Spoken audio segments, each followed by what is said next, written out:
So here is the gym that I put together for my cockatiel. I love it.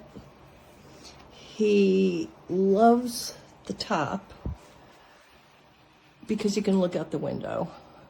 His cage doesn't look out the window, so he likes this. I have, it wasn't bad to put together.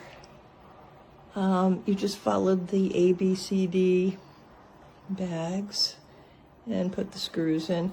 The only thing is, too, in the instructions it showed that just this side, that this side was the shorter side, and this side was the longer side, and it turned out to not be true. They made it look that way in the instructions, so I had to take it all apart and make this side longer. See, against these two. Longer in the front, shorter in the back. And the only other qualm I have is he loves to sit up there, but look at the way it's drilled, and it's very wobbly. I keep trying to screw the screw back in, and even this one is screwed in wrong.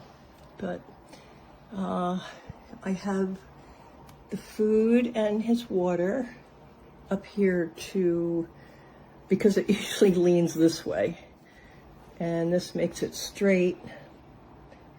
But still, you know, it's kind of scary. I'm not sure what to do about that. A friend of mine said he could re-drill it, or try re-drilling it straight. But I don't know how that can be done, since, you know, that would probably split the wood. So anyway, I love it. It's gorgeous. He hasn't checked out the rest of it yet. See, I'm surprised he hasn't noticed the spray millet yet, because he goes crazy for it, but it's worth the money. Just a couple of things that you have to maybe tweak. That's it.